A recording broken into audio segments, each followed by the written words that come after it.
Welcome, everybody, to this week's episode. I am your host, Michelle B Griffin, and I'm thrilled to bring a guest today for a topic we need more of.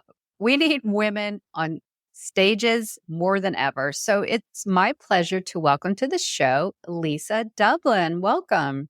Thank you, Michelle. Thank you for having me here today. And thank you to your audience for being here as well. Absolutely. For those who have not met you yet, can you give us a brief synopsis of your professional story? And then we're going to get into how to speak confidently on stage, get into speaking. And at the end of the day, it's about betting on yourself. I'm a life coach and a speaking coach. I'm also a writer, a performance poet, all of those things. I live here in Edmonton, Alberta, Canada.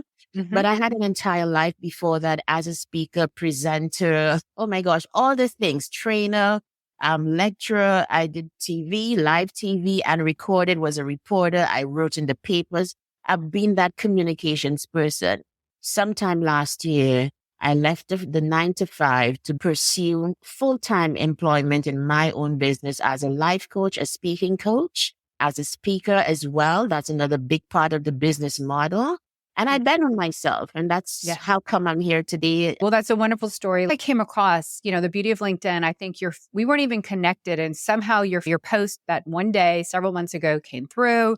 I think it was a picture of you in the airplane or talking about keynote speaking. And then another post came through about how you finally bet on yourself. Like you had all this incredible speaking on the side. You've been teaching your Speak with Confidence program. Yeah. And you're like, I'm betting on myself. I'm going to make this my full-time thing. So this is the story.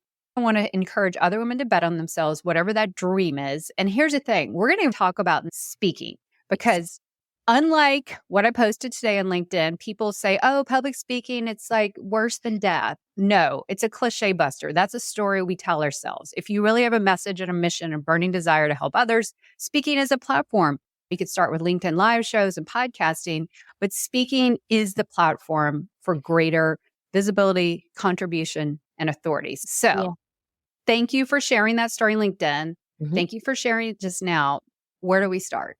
There are people who are definitely afraid of speaking. And to do this, what we're doing now, they can't even imagine. It's a real fear that we mightn't understand because I imagine you've always been that kind of speaker. But it doesn't come naturally to some people. And I recognize that it's something that's easy for me, easy for you. But some people are definitely afraid because of the thoughts, as you said, that are going through their head. I imagine, for example, to do something like this, your first thought to be confident in doing it would be, I'm so looking forward to meeting all Michelle's guests. Oh my goodness. I'm going to share with all these women who posted about, I want to learn this and I want to be a confident speaker. That is mission, Michelle. And that's where you start from, that if you have something to say, it kind of balances out the self-consciousness that most people experience. What do you have to say? One of the main and basic tenets that I teach in the Speak with Confidence program is speak to thirsty. Can I say that? Yes. Somebody who's thirsty for what you have to say. There's somebody who absolutely needs to hear today as we are speaking that it doesn't have to be hard. You don't have to be perfect. And if you mess up, let's say my mic goes out or maybe my dog comes in right now and starts barking. Does that mean that I'm going to be shut down off LinkedIn? Am I going to lose my house? No. Let's put it in context here. In terms of what the stakes are if you mess up, because so many people are more concerned about messing up than they are about getting a message out to people who need to hear what you have to say. So that's the first thing. You start by speaking to thirsty. The second thing that most people think, everybody's out to laugh at them. Do you know that? Yes. Everyone's going to point out, look at her, look at that. Yes. But there are those people, but that's okay. Because here's something that I learned. Most people are on your side. You know why? When you go to the cinema to see a movie, you're not counting on seeing B type actresses and actors. You want the best. You want them to perform and put on a show to you. And I say that when you start to speak before people, that's how they feel. They want you to impress them. In that sense, You can say that they are on your side. Speak to your thirsty person. They need to hear what you have to say. Perhaps the last thing that I teach, and one way that we can get confident as speakers is you build it like a muscle. Okay. Yes. You start small. You mightn't even want to start with a LinkedIn Live. You can start with maybe just the people in your home, trying to speak to them, get your friends together, and then you can speak then. Then you take a step forward. You speak up at your staff meeting. You start that process because confidence is a muscle. You build the confidence of standing before people and delivering with message and staying on message. And then that confidence spills over into the rest of your life. Those are great empowerment mindset tips to first start the process. I also liked the fact that you talked about being self-conscious is just a mindset. And some of the biggest introverts, including you, who told me pre-live, you're an introvert, but yet you rock the stage and have been doing it and teach it. So don't let labels get to you. One of my biggest pet peeves is someone who says they're an introvert and they can't do X, Y, and Z. And as Brenda Meller, shout out to my guest a few weeks ago, said, that's just a heuristic. That's just kind of how you detox, for lack of a better word. It's nothing to do with what you can and cannot do as a person. Just how it's an energy source. I have to be around people, much like you, to get energy up. And fun fact is, last week I went out and worked at a friend's office because I told her my human connection factor was like a 0. I went and worked with her in her office, kind of co-working together, and my HCF level like went way back high. That's me, but I get it. For introverts, if you've got a message. Now, I like the fact that you said message because that clues into something I also post about on the LinkedIn Branding Show, my sister podcast. We talked about how to be a well-differentiated speaker, be known for something, be in a more specific area, which is what I really help clients do in their overall thought leadership. Can you speak to that? Because you can't just get out there and talk about a bunch of different things. Help us understand what that looks like, Lisa. Okay, so I think when you start off, and let's put it in context, are we speaking about people who want to go into speaking? Let's talk about those who want to, I guess, not who already are. So the truth is that this entrepreneurial journey of which speaking is, you might want to start out trying out a bunch of things. So Michelle, in 2020, when I started Basement Chronicles, which is my online vlog, and it still resides in its home on YouTube, and the channel is called Basement Chronicles, I started speaking about foundational things, and that's everything. Goal setting, not accepting labels. I just spoke about all the things. And I feel like you need the space to keep on speaking, to build the muscle, and the science of speaking is the more you do it, is the better you get at it. But in terms of niching down, which I think is what we're talking about, like what are you going to be known for? I think that emerges over time, just from all of the effort and all of the things that you do. So here I am. I started there in 2020. I had to learn the kinds of people who I wanted to work with and the kinds of people who didn't work for me, as well as the topics that people seem to be asking me about a lot. Confidence, setting goals, speaking in particular. These markers came from trying. So I would say to anybody who's wanting to start the journey, just get out there, put your phone in your face, go live, try a bunch of things. People around you are going to react. You're going to see what works and what doesn't, what resonates with you and doesn't. So that is how I came to know that burning message to the world. Find your calling. When you find it, like Mark Twain said, you will not work a day in your life. Because not only are you going to enjoy what you do, but you're also going to be so creative and so love it that what comes out of that offering is going to be something unique to offer the world. I love how you differentiate that because, yes, if you're just starting out and you don't know which lane, as I talk about, totally get that. I guess I was referring to more like when you're going to pitch to get paid speaking and PR. So there's a fine journey. You also posted a couple weeks ago a really good book called The Master of One. Loved that book. I was not familiar with it. Even my alma mater, the beloved Bobby Bell, the now deceased FSU coach, he wrote a testimonial. The Master of One was so beautiful. So now that you know it, this propels you, and especially because a year ago you bet on yourself to make this a full-time gig. Fast forward right now, So we just went from starting out to the other side where you're getting paid to travel internationally and recite your poems as well. So tell us what Yes. that looks like, and then we'll go back to the middle. I'm also a performance poet, and I think that's one of the things that makes me irreplaceable in my lane. Everybody has Yeah. something, but you need to know where you're good at and where you can go that other people can't, and you need to pursue that. I've always been a poet and a writer, and I'm good on stage. I'm good with getting a crowd to respond and to use words to evoke emotion. And so I'm known for that as well. And I was asked to perform earlier this year at the St. Lucia Jazz Festival. Twice, actually, I flew back home to do that performance at two different Nice. times.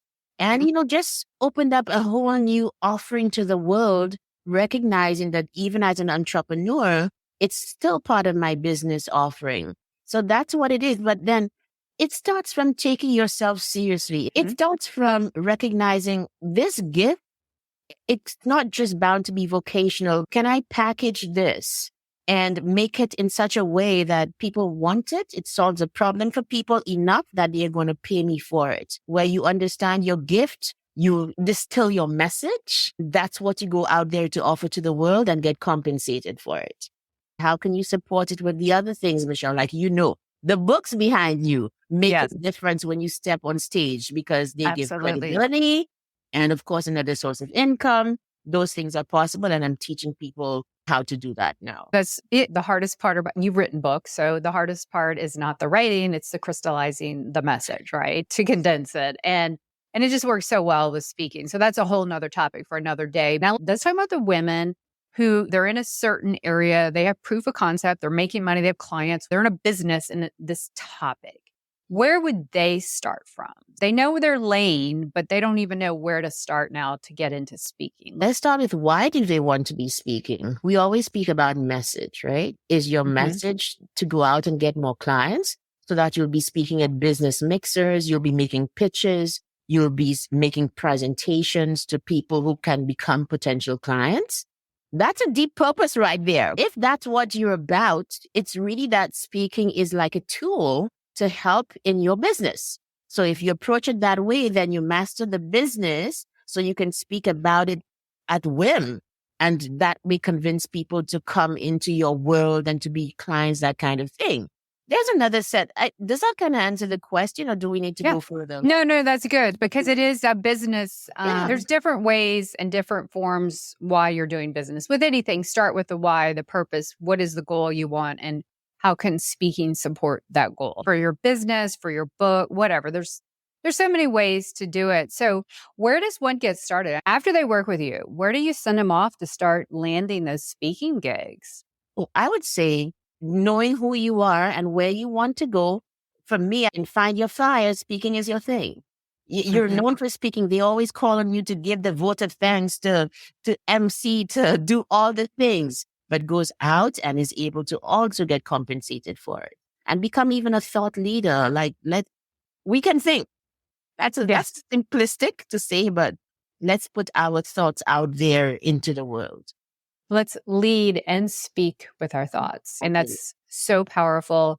And speaking is the ultimate AI buster. Look, don't get me wrong. I use AI for productivity, but I came across a post this weekend where I don't remember the software, but basically you can train AI and you don't ever have to do a video again. You just train it and it does all these videos. And to me, that's scary and creepy. Why show up in the world, right? Like, why bother? AI to me draws the line. I'm all for human connection. And I believe it takes away our critical reading, writing, thinking. So use it for productivity. I'm not anti-AI, but when it replaces you video and speaking, where's the humanity? Why are we in this world? I get on these soapboxes. But anyway, speaking is a perfect way to build that connection. And it's truly your expertise. And it can imitate certain things. But I tend to believe, having worked with AI, and it's a great tool, like we need to be open to it. But here's the thing, is personality coming through with experience, coming with, you hear somebody say something and you're like, Michelle would say something like that. That's her right there. I don't know that AI can imitate those things. And so it means even as practitioners within the speaking world, you really need to hone people's skill of authenticity, of showing up as absolutely yourself with no filter, but not apologetic for who you are. The one thing that is so quirky about us, or these little isms, as you say, is exactly what we need in this age. So speaking is perfect way for human connection, right? And that can be podcast speaking, live stream, virtual speaking, and the ultimate in-person speaking. in So person. it's just my human connection factor is off the chart. If I may, Michelle, go back to something you said that might help our audience today. In Yes. terms of people who are business persons but don't go out to speak. And Hmm. when you don't, you're basically not advertising how you can help people. We look at it as, okay, I don't want to tell people about what I do, etc. But you are not just leaving money on the table, but you are leaving value out there for that nobody knows about when you could be helping people. And if you start from that mindset of when I speak and tell people what I do, I'm offering solutions that people need. It is way easier to go out there and market and speak about what you do, because believe you me, there are thirsty people out there waiting for you to help them. That goes so well with my mantra: visibility is not vanity, visibility is being valuable. We can't impact, being invisible. You can't impact, influence, even profit for yourself. But I know you and I are very purpose impact driven to lead with on why we're visible, Yeah. because the world needs less information and more connection and transformation, and visibility, purpose driven, personal branding, putting yourself out there. You're solving problems. And that's what I preach. That's how you stand out and set yourself apart. Because our ideal client, or whoever we're here for, everyone is humans. We're walking around with problems we're thinking about daily. And so if they know that, oh, Lisa can solve my problem, she can help me speak confidently. So I want to know more about you and everything you speak to. Lisa, please tell us where we can connect and learn more about you. Sure. Thanks for the opportunity again. So my website, lisamdublin.com. You can find out more about each of the things that I do, speaking, the coaching, and my books, my publications. You can find out about that, lisamdublin.com. I would also invite people to follow me on LinkedIn. It's at Lisa M Dublin everywhere. LinkedIn, YouTube. So my poetry channel, that's another entertainment driven, appeal to the artistic part of people. So I've got 2 channels on YouTube. Lisa M Dublin is one, and the second one, Basement Chronicles. So those Yes. 2 channels, and of course, IG at Lisa M Dublin. Go check out Basement Chronicles. I think I was listening to one on my walk. There's some really good ones. Thank Really you. good topics. And I definitely want to shout out, follow Lisa on LinkedIn, because her posts are so good. She's one who I call the deep thinking leading thoughts, because I'm always learning something. So this has been such a pleasure, Lisa. You're fantastic. And thank you so much for all you do, especially to elevate women's voices, visibility. It has been a pleasure. Thank you so much, Michelle. And thank you for being an original speaker. And just an Oh, original thinker. yes, I'm all for that too. It's been tremendous. All right, everybody. That is another amazing guest who brings so much to the table. Until next time, keep putting yourself out there. You have a brand to build, a message to share, and people to impact. I'll catch you next time. Take care.